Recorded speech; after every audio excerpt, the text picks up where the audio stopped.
Hey everybody, it's Luke over at Galaxy Tech Review, and today I've got a product from DigitPro. This is the DigitPro VHS to digital converter 3.0.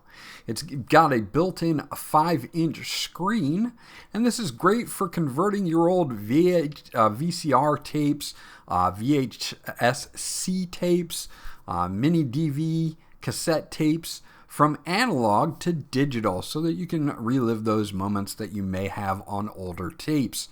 Now this will support up to 4K at 30 frames per second. It has an HDMI in and output, so you can actually hook this up to a TV and watch things on a big screen, or you can you maybe hook up an old game console like a Dreamcast or a GameCube, and you can do the same. We're going to dig into this now, and I'll be right back.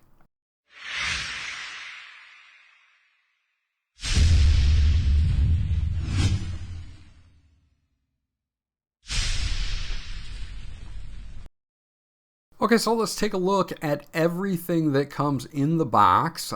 They do offer a lot actually here. You do get a user manual here for this. Now it does have a V110, and I'm not sure if that's the model number or the revision of the user manual, but anyway, it's written in English and it's well laid out. It does show you all of your button assignments because there are touch buttons on the front underneath the screen, so you're going to need to know how to do that. It does have that 5-inch OLED display, which is really nice for watching the content as you're recording it. You do have all of your ports listed here as well. And then, of course, they do give us some parameters. They show us how to insert a memory card or a USB drive for local recording. And then, of course, you can hook up an HDMI cable out and use this as a, to record gameplay, maybe on a GameCube or an older console. You can definitely do that as well. Now, here are all the tech specs for this, and I'll leave these up in case I miss anything. You can come back to this point in the video. Now it supports 4K, 1080p, 720p.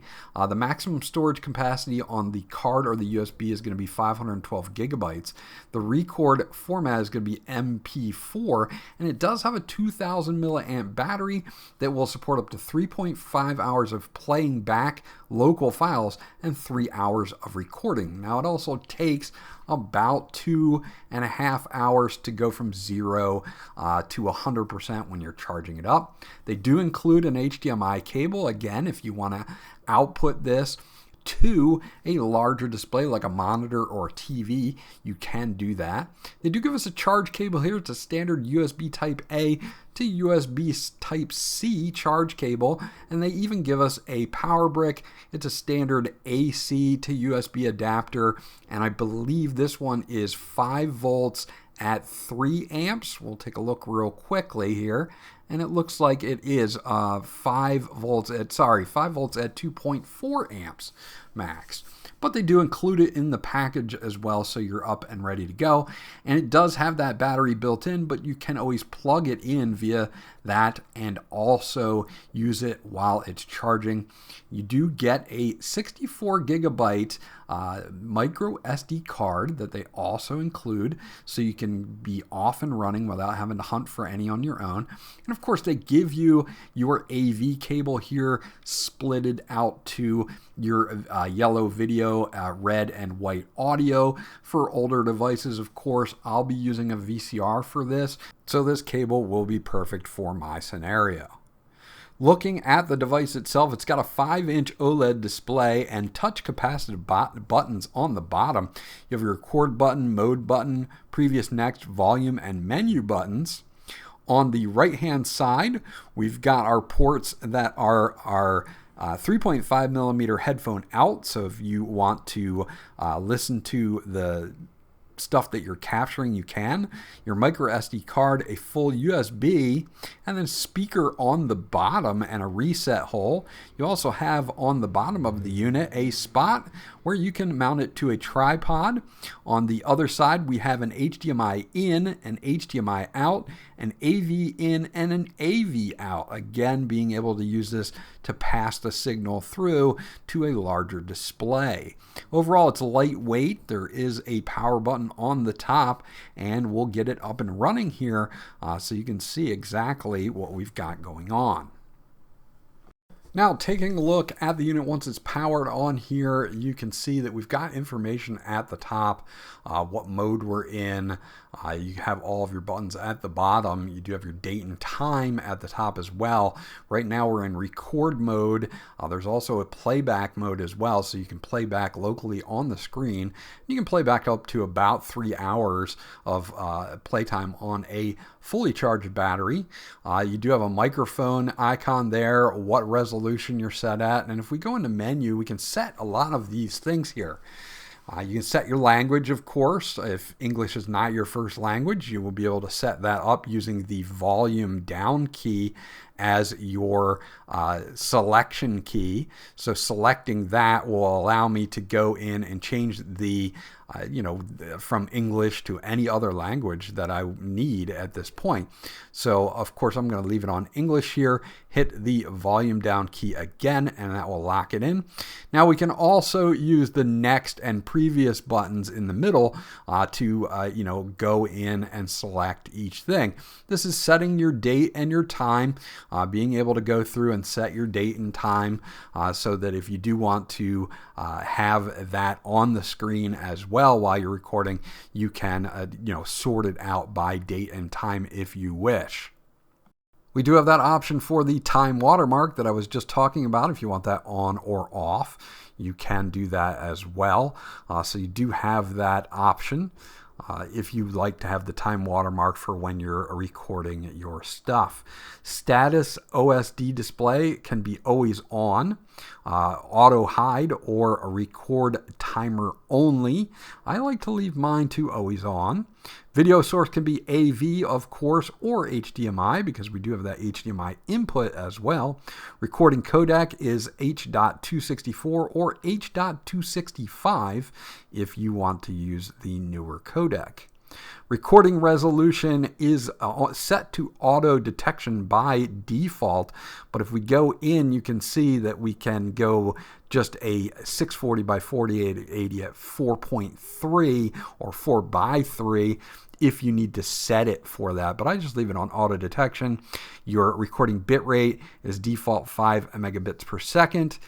If you just want to leave this in and going, you just have to go in and set up your recording and it will start to run on its own. So you can leave the unit plugged in and set it to do it whenever you would like. Our default storage can be either SD card or USB, and we can use that USB mode in USB storage mode, PC storage mode.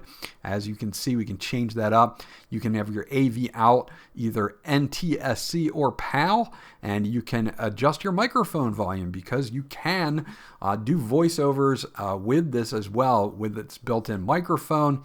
So you do have that, and then you do have your screen auto sleep settings here. Formatting your SD card or USB drive, and then we also have options for factory resetting and our firmware versions as well. Now my project is to take old VHS C tapes and then convert them into the regular size and use this old VCR that I have. Now this VCR is probably as old as the VHS C tapes themselves, going on 30 years. So I took the top off of it, cleaned the heads, and I just left the top off. There are the VHS C tapes that I'll be using with this converter, and we're gonna just load it on up, and you'll be able to see that we will get playback through this in just a second. But I just wanted to explain that this is me trying to digitize some older footage that I did have on these older tapes, something that they are definitely starting to degrade at this point. So I did want to make sure that I did get this done.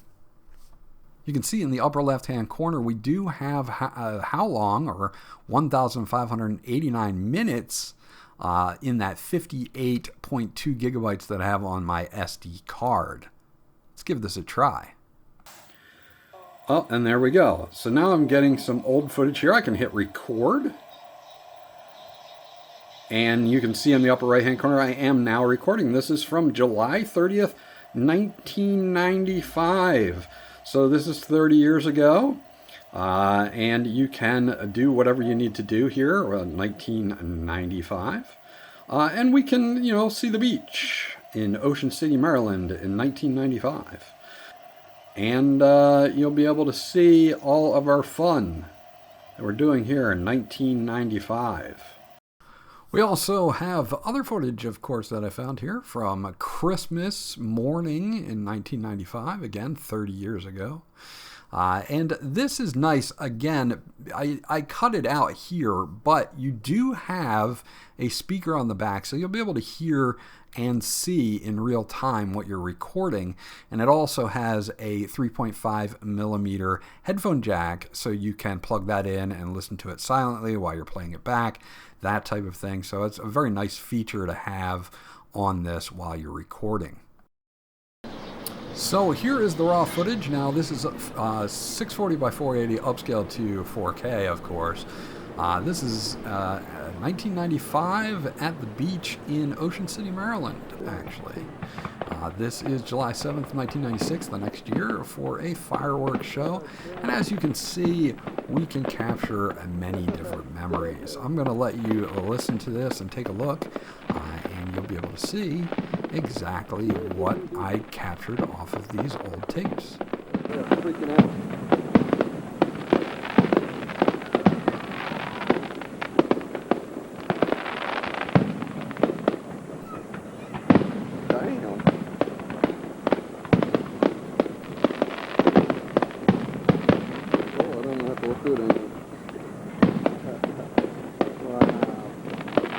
That's pretty cool.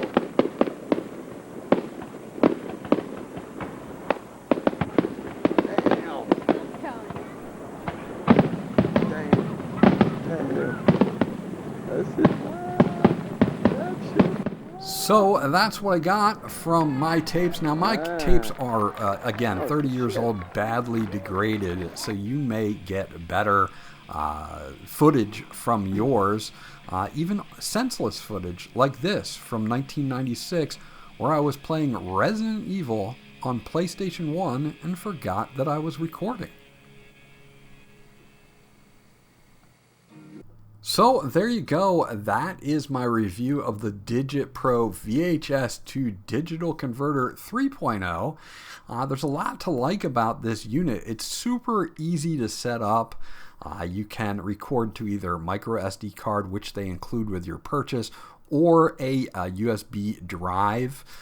It converts up to 4K HD in 30 frames per second, and does have HDMI inputs and outputs.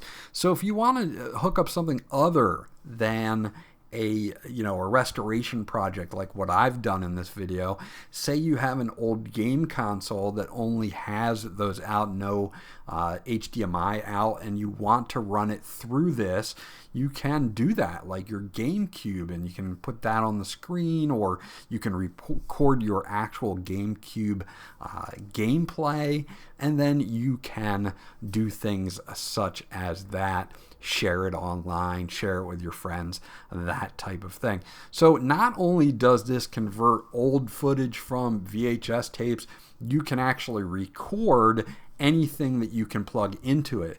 So plugging in an older game console, or something else that you would like to record in digital format, this will do. So it has many more uses than what I just used as an example.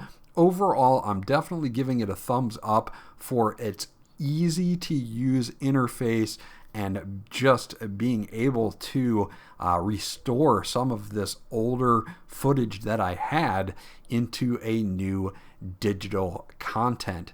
This was Luke from Galaxy Tech Review. I hope you enjoyed my review, and I'll check you guys out on the next video.